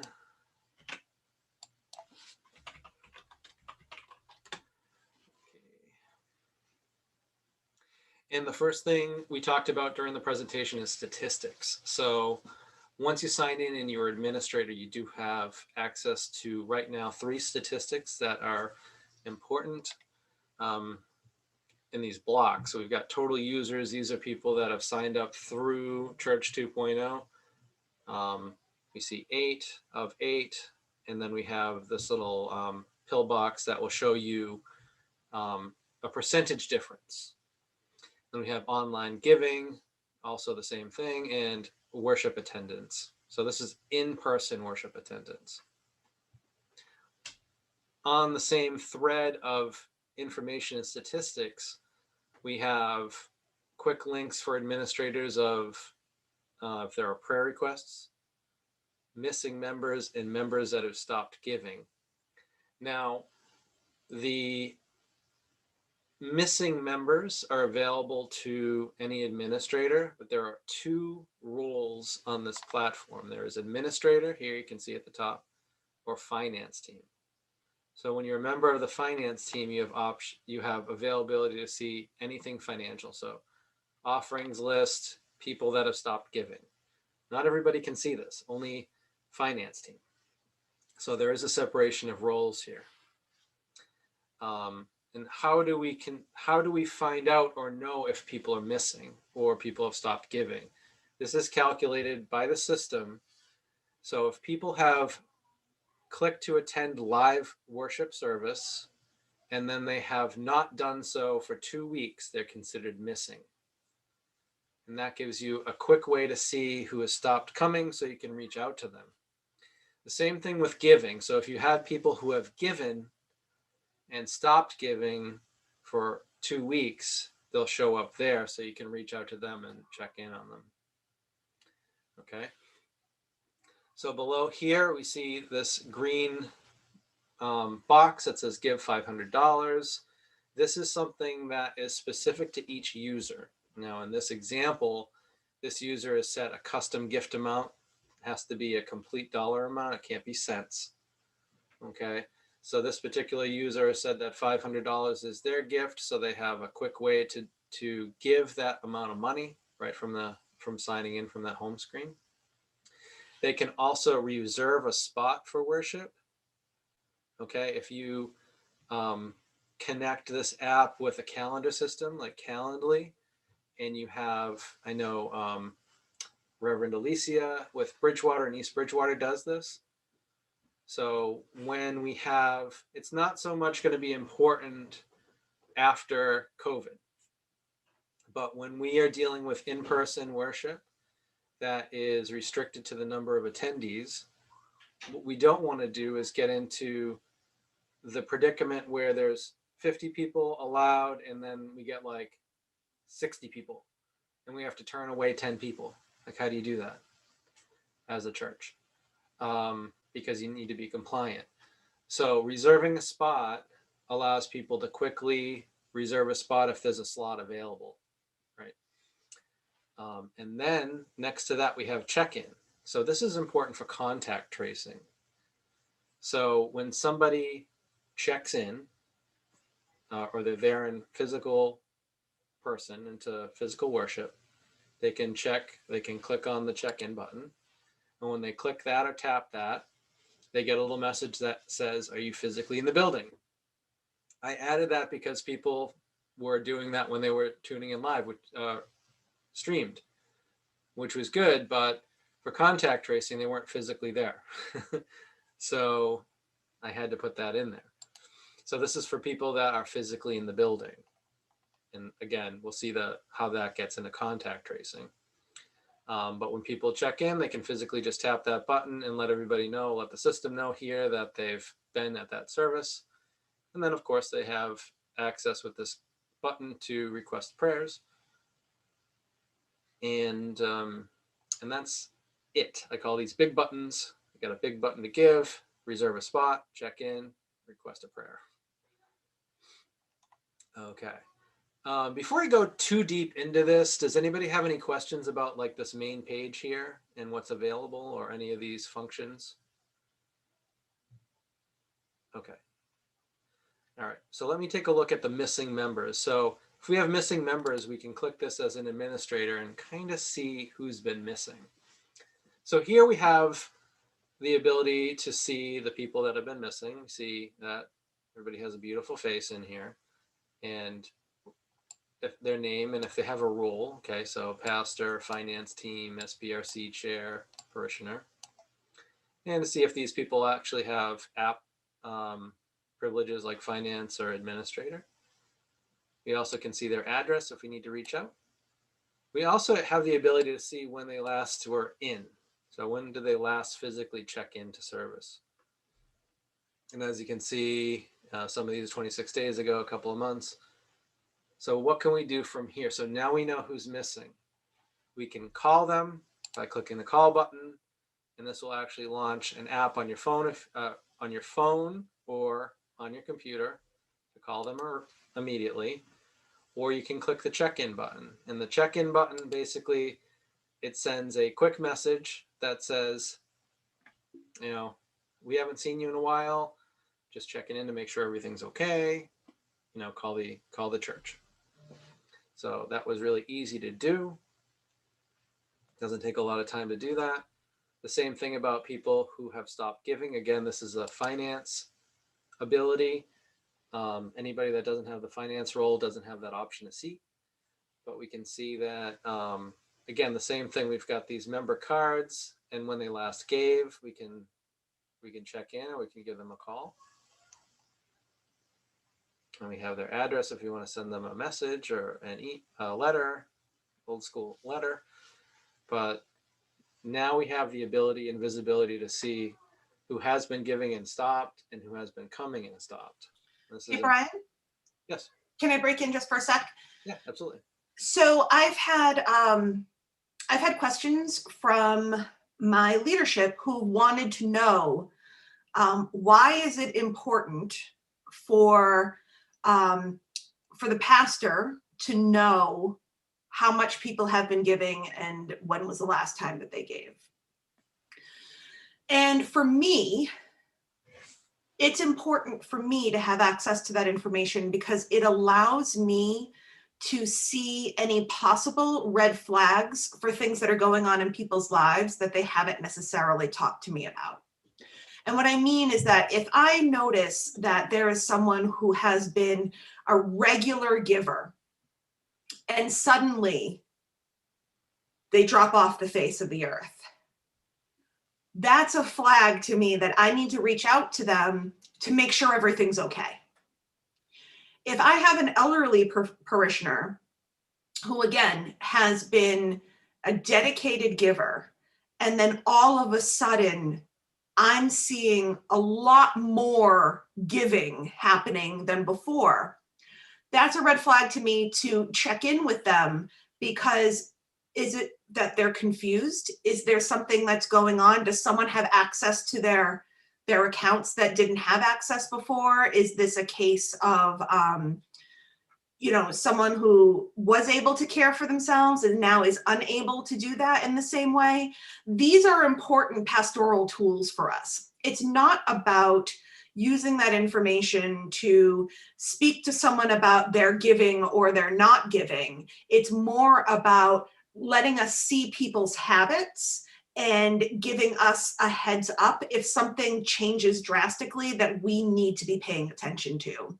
So I just want to put that out there, that is why I ask to have this kind of information. It's not because I'm trying to see who's giving and who's not. I'm just trying to make sense of the different nuances of each parishioner and to be able to provide more of a holistic approach to my ministry by keeping track of habits and things like that. That's a good point. Hello, Alicia. I want to thank you for sharing that. I have a quick comment on that. Sure. And then a question. So those are all good reasons and I think a church should monitor that. And I can also see why you're whoever it was at your church, whether your board or was asking, well, would the pastor want to know that? Because they are trying to avoid something I think that exists not just in the Methodist church, but many places where they're trying to prevent, not that it would be you, but the natural human tendency for people to go, oh, Miss So-and-so or Mr. So-and-so gives a lot. And there could be that tendency to favor or give more of an ear to somebody who gives more versus less. That's not supposed to happen. But I know that that's historically why they set up that separation in the church. So as this discussion came up with your parishioners or your whatever panel asked you that question, was there discussion amongst the group once you helped them to understand why? And those are all good, valid reasons. Is there discussion for them to create a mechanism in the church, whether it's somebody on finance or whether it's you, to be able to see that? Like, or have they not quite gotten to that point yet in their understanding of why this is really important to be able to monitor to check on the healthfulness of individual members if something's drastically changed? Yeah, so this is not something that I would, if it wasn't already part of a church's culture, as a new pastor, I would probably not suggest this until I had built up enough of a relationship of trust. Because there is that, like you said, that human nature, right? Or the fear that that is what would be done. Now, again, church, all about relationship, right? It's all in theory, right? Like that's what we want to think. It's all about relationship. It's all about connection. And so when this tool came about, I had already been at the church for about a year and a half. And in truth, my ministry, my first 6 months were just about building trust. I take very seriously my role as clergy, and that one of our tenets, one of our social principles is to first do no harm. And so I need my support people, my committees, my staff, whatever it is, they need to know that they can trust me and that I can then in turn trust them. So I have access to this information, and we only have one other person who can see who's giving what. We have folks that can pull reports that show total number of giving, because that's important, right? Because we do the counting at the end of Sunday and we take note of how much has come in through the mail. And so this is another tool, and we can pull a report to see what the total amount was given. But as far as the individual amounts, we have a limited number of folks who can see that. And again, it's about trust. Because, go ahead, Ashley. Well, once you explained those reasons, were they receptive? Or are they still on that journey because of perhaps tradition? Right. So at first there were a lot of questions, like a whole lot of questions, which in truth, like if they weren't asking me these questions, I'd probably be a little concerned. But after, a number of conversations around this idea of do no harm, around this idea of, how do you provide holistic pastoral care, and assurances that I was not going to be using this information for anything above and beyond just like giving myself an alert as to whether or not I need to check in with somebody, which is just one of many tools that I have to provide pastoral care. Folks were a lot more comfortable with it. But again, it's about laying out your argument as to why this is important and to assure your committee, your church council, whatever, one church board, whatever you have as far as a leadership structure is concerned, that this is valid information for the pastor to have. But again, keeping in mind different contexts, keeping in mind different church histories, you may find that bringing this up brings up other stuff. And if that's the case, if it's bringing up concerns because of past issues or past harm that's been done, you're going to need to unpack that stuff as a leadership team before you can make any progress on this. So even if there was a concern, like I shouldn't even bring this up because no one's going to agree to it, it can also, excuse me, it can also be a wonderful tool in determining where there are breakdowns of trust, and you can address those and then come back to this issue later. I'm a big proponent for not letting things sit and fester, because it doesn't create a positive environment for whomever is coming in after that next pastor. And so I always have ever the Girl Scout, right? Like leave the place better than you found it kind of thing. And so, you know, there's a lot of times we have these underlying issues around trust and around healing that have never been addressed.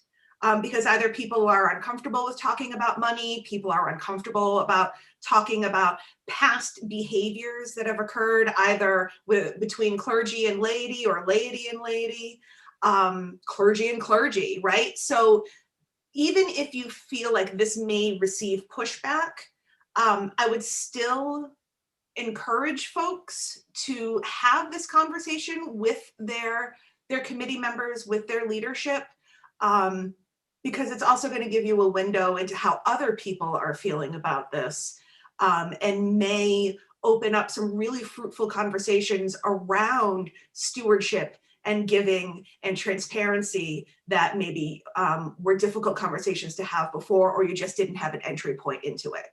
Does that answer your question? Oh, it not only answers it, it's a confirmation. I'm here in tears, so Okay. thank you. I just have to be emboldened a little bit. Thank you very much. Absolutely. That's what we're here for. Oh, and thanks for remembering your Girl Scout pledge. Heck yeah. Absolutely. If I wasn't at this meeting right now, I would actually be at a Girl Scout cleanup day. So I'm married to a Girl Scout, my husband. Oh, perfect. There are men, there are male Girl Scouts. Absolutely. Absolutely. And we all need to follow that pledge to leave things better than we found them. Found them. Amen. I like that. That's a good point. And with adaptation, here we have the offering ability that you can do online giving through Church 2.0. And very recently, I found that you must have sent out a newsletter or something, because we have, you know, it's Easter time, so people are putting in Easter flower orders. And how is the best way to get the money collected when people aren't in the sanctuary and people aren't there to collect the mail all the time? Well, Church 2.0, right? So here's a little bit of excessive $500 worth of flowers, but instead No such thing. There's no such thing as too many flowers. you can say flowers, and then you can pay, and then you put an account in here, and then we put in this fake credit card number, and then we pay. And then that gets deposited into the church's connected bank account. So there you go with the flowers. And then of course we see here on our dashboard that online giving is up 100%. For our people that are counting, as you say, the online donations, according to and along with the ones that ended up in the plate, we see today's offerings. Because this is online transactions through a company called Stripe, they do charge a fee, and the fee is listed there. So what you had deposited into what you're going to have deposited into your account right there, a bunch of goes way, like Super 15 specific. decimal places. There's a lot of fractions of a cent there. So that's just a way to update our statistics, know, and adapt. We can use this. You're going to find new and interesting ways to use this, and that's just one of them. So what I've done is for our Easter flowers, I created. I love Google Docs, and the reason why I love Google Docs is because one, it auto saves, which I wish I had learned to use Google Docs during seminary because it would have saved a lot of crying.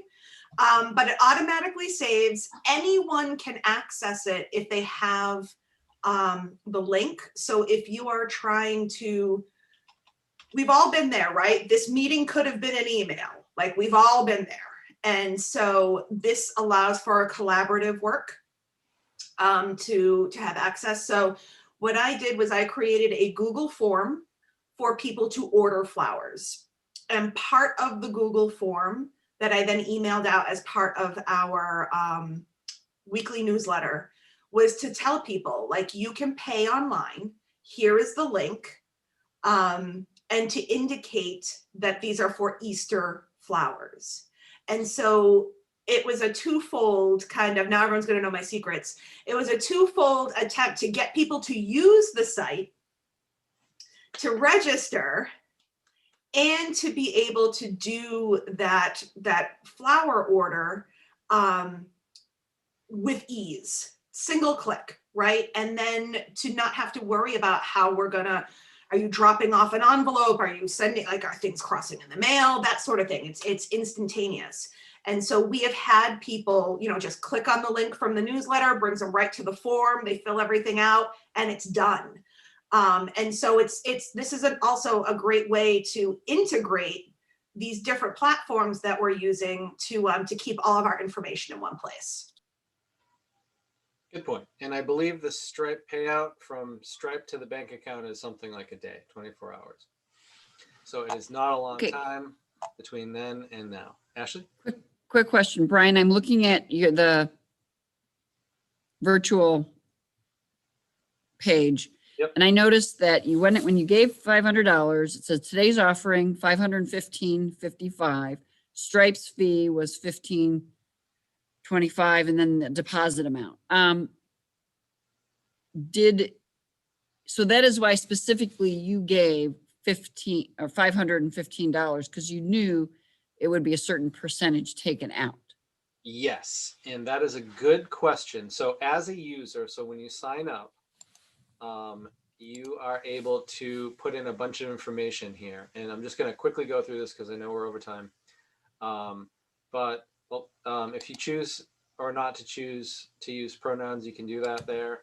If you've got a role in the church, really important, if you've got special skills that could be helpful for the church, you can put them in here, and you'll see in a minute why this is important for us. Are you a painter? Do you have a snowplow? Are you a good singer? Do you teach? No. So down here, some other information that was actually just added to our March update.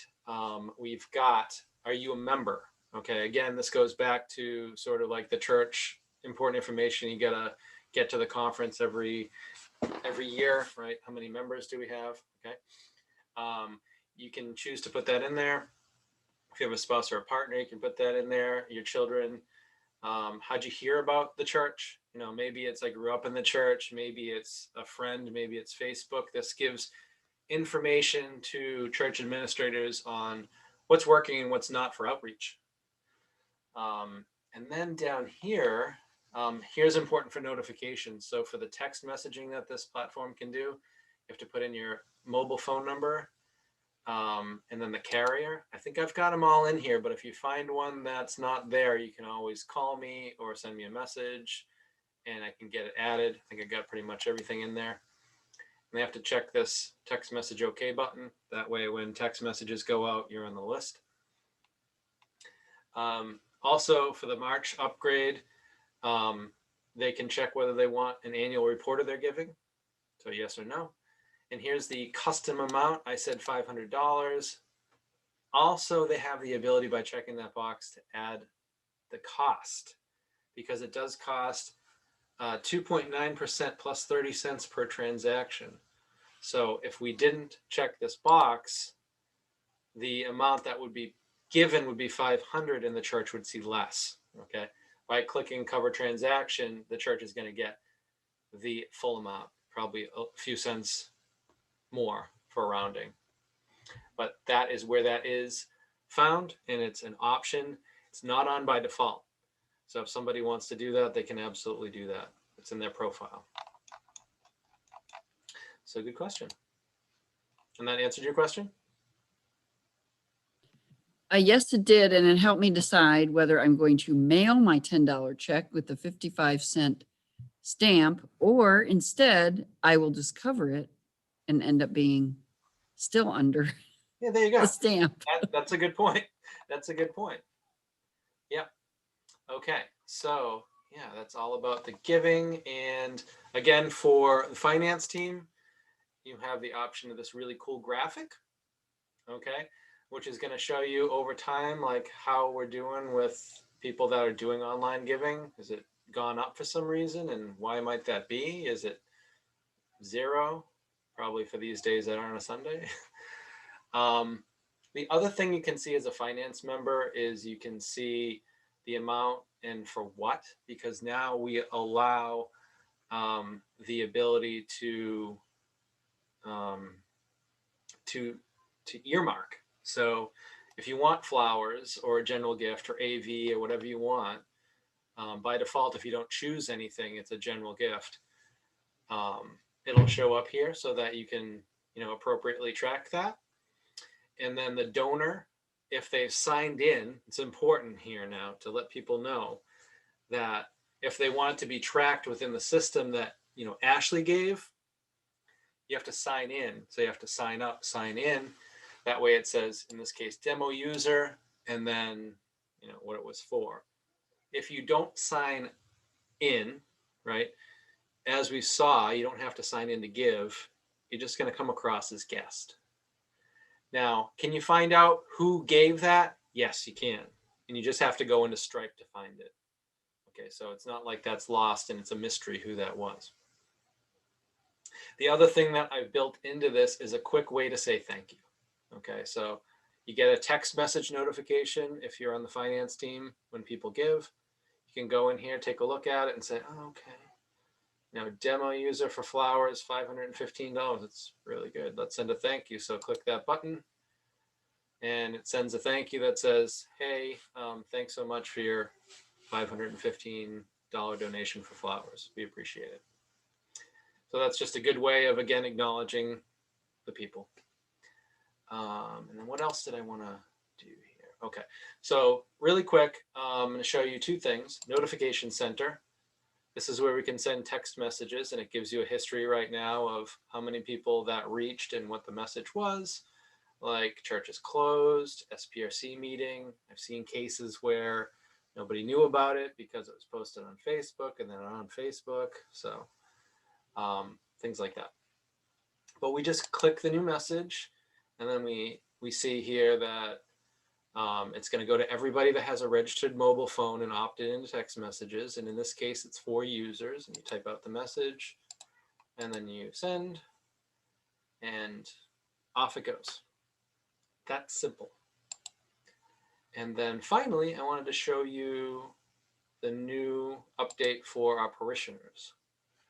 Okay, so here we have a parishioner list, which has the person's name, if they have pronouns, that their spouse, children, skills. So if we're looking for, let's say, we need to know piano, since it's down there. I need somebody that can do piano because our pianist is missing. So we type that in and search or click enter, and we see, oh, Jennifer, yes, she has skills of piano and singing. Cool. So let's get in touch with her. So you can absolutely do that. We have her information if we want to send her snail mail, email, and we can just click that button to email her, or click that button to call her, or just pick up the phone old school style and give her a call. We can get that handled. We see that she's in music ministry, so that's cool.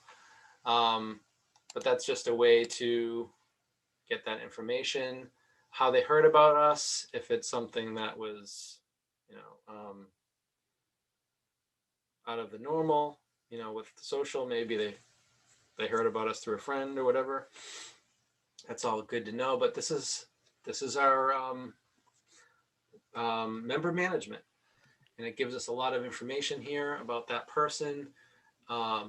This system is set up in a way to limit the amount of overhead and time it takes for office staff to do this. So it's really it's based and built around a self-service model.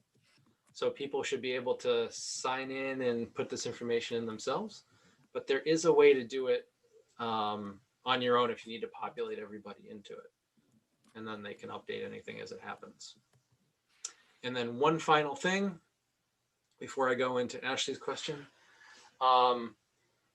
This has the ability to, if you click the download list button, you're able to actually export all this information to a CSV or Excel file. So if you want to have it in an Excel file somewhere to give to somebody, it's easy to get. Or if you want to import it into another software that you have at the church, you can do that. Or even a mailing list if you want to import it into Word or what have you. Okay, so that's that. And Ashley asked, so what's the warning? Okay, so the status of the person is if they've been checking in and they haven't been checked in 2 weeks, or if they've been giving and haven't been giving in 2 weeks, they won't be active. They'll be in a warning state. So that'll be a good indication in this area for somebody to reach out to them. So that's where. Thank you. You're welcome. Okay. So that's, there's some other features in here, which are pretty cool, but we don't really have time. I want to respect everybody's time here. That's come out. If you have any questions, you can definitely reach out to me. You've got my email address and my telephone number. And I'd be happy to discuss anything you have, any questions. Again, if you haven't taken advantage of Church 2.0, I am offering a 3-month free trial to get you in and working with this. And if you go to church2.co/try, not try, that's, what is it? Hold on 1 second. Before I let you go, I want to make sure I give you the right one.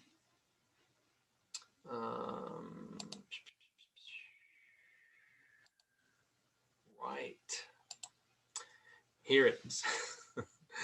It's 3 months free and the $35 setup fee is waived. It's church2.co/trial. And I can usually get you set up in within a day, unless I'm really bummed. But if you don't have it all set up, Ashley, I know your church does have it set up. Ashley, yeah, your church has it set up. But if you're catching the stream or the replay or whatever, and you want to try it out, you can go to that site. And that's where you can sign up for that. It gives you 3 months free. I know we were in the process of getting it set up. No messaging has gone out on that, and therefore I thought we're on hold. Okay. So thank you. Yeah, we'll get you working. We'll get you working, Ashley. Good. So before we close, does anybody have any final questions about anything presented or a question that wasn't even covered? And it doesn't even need to necessarily be about the program Church 2.0. It can also be about how we're handling digital church and things like that. So any and all questions welcome. Correct. Thanks for clarifying that. Yeah, I was interested in how to set up your template on the live stream screen. Where do I go to look at options? Yes, we have you scheduled tonight, right, Julie? It's scheduled actually Wednesday evening. Wednesday. Okay. Yeah. So So that will be presented then. it will. Yeah. Okay. So basically, the scenes is what. So one of the pieces of technology is Open Broadcasting Studio, and the scenes are actually. I can. Let's see. Oops. Can't minimize it. So the scenes are in most cases, for your case, it will be the camera will be one scene. Right. And then the second scene will be like a countdown. So typically what I like to do personally, and it's totally up to everybody how they want to do it, is just like you saw here when you came in, there was like a countdown, and even when we went on break. So I found that, and originally when Alicia and I were starting the streaming live from the kitchen table at the parsonage, we didn't have that. And it was on Facebook in particular, and people were, well, I don't see anything. Am I supposed to see something? I'm not sure. So the countdown gives you a very concrete visual that has like a timer, and you know intuitively that, okay, something's happening. There might not be sound, but I know it's going to happen in 2 minutes. Right. So you can do the countdown, and that gives you an opportunity as, you know, running the stream to get everything set up and running. Mhm. So you don't have to just start when service starts. And then if there's a bug, you got to work it out. Okay. So I found that best. So I'd have a countdown and the camera, and then you can switch between the two. All right. So we'll go over all that. Good. It'll be really easy to do. Great, All right. good Excellent. question. Thanks. Any other questions about anything? Even, again, something that we didn't cover or briefly glossed over. You might. Brian, could I make just an observation? Yes. As a former admin, we at the time, the church I was at was using Proclaim just to put the bulletin up on the screen. And the one thing I found that was always a problem was getting help. And I think a lot of it was just people were afraid because they didn't understand, weren't really computer savvy. So they didn't want to get involved. Plus, it ended up with just two of us who had to be there every Sunday to do this. And we were both lay speakers. And I also sang in the choir. So it was running back and forth. So I think training is the biggest issue. I've been a trainer, so in my careers. So I'm understand people's reluctance to get involved, but it's just something that, as you get more and more of this technology in your church and you need more people, that's just something to think about. And that's it. That's a very good point. So technology and training, very good point. So whenever I deploy a camera system or anything like that, the one thing, and I absolutely take that seriously because I have been on the receiving end of excellent training. So I know what that looks like. So I also know that some people are visual learners. Some people they can take the manual. That's the thing that I chuck in the trash as soon as it comes out of whatever I just Same bought. to me. Right? I just don't even look at it. I just throw it away. And some people need the reassurance of somebody working alongside of them for the first couple of times. So I integrate all that because I think it's important. So I give you a step-by-step breakdown. What do we do? Then this, then this, then the other thing. And I review it with people to make sure I didn't mess up because, I can mess up or if something's not clear. So everybody gets a printed manual of how to operate the system. They also get at least an hour of online training to walk through it with everybody. And it would only include, only one person at least has to be physically on site to actually manipulate and do the connections. Everybody else doesn't have to be there. They can be remote. It does get recorded and you're able to view that private recording whenever you want in case you want to relook at it. And then I'm available to virtually drop in and sit over your shoulder while you're doing this. And that's through the remote monitoring part. So basically the PC that's used for streaming has the remote connection on it. So I can just drop in and see your screen while you're doing it and talk to you on the phone or text or however you want to do it and work with you. Just because I feel that way too. Like if I'm learning something new and I'm a little bit nervous, if I have somebody that's done it before riding along with me so that I can say, what did I do next? What do I have to click? Oops, I messed something up. What can I do? So I always incorporate all three of those things. And as Good. far as volunteer engagement, little pro tip, if you give people the option to sign up week by week, so that it is not perceived to be a huge commitment, that's going to make a big difference. And I've noticed that now, Linda, you came in post-pandemic. So, but prior to that, trying to get people for Sunday school, trying to get people to, staff the nursery. When we put it out there that there's like a single person who's coordinating this, and we need volunteers for specific dates, we found that people signed up. Now, what that is going to require is that there will need to be someone who is well-versed enough to be able to conduct a training for folks who, I know, and I can feel it, the anxiety's there, right? Like, how are we going to make this work? But like engaging folks who, maybe don't have a job yet, aren't sure how when I say a job, like aren't sure how to get involved in the church. This is a great like one-off, getting people plugged in. They feel like they are a part of the community. They're providing a service for the service. And it's a great way to get people engaged with minimal commitment, because that's really what is the most difficult. For folks who are new to church, or are new to having a role in the church, is we're all living these incredibly busy lives. And I think that is, people aren't retiring at 50 or 55 anymore. People aren't, we've got grandparents who are taking care of their grandchildren, right? Like there is not the same luxury of having free time now that there was maybe 20, 30 years ago. And so to give folks the option of signing up for a singular week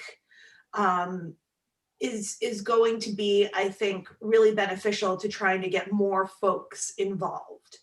And even if it's one of those things like twice a year, you arrange to have Brian come in and do like an overall training. Anyone who may think that at some point they may be interested in doing this can attend. That would be a great entry point to get folks in. And it also helps that if you're in person, having the pastor announce that we're looking for volunteers and have actual physical clipboards that you then hand to people is during worship, instead of asking people to sign up at the back. People are going to walk out and they're either not going to remember, or they're going to actively avoid eye contact with you as they're making their way out.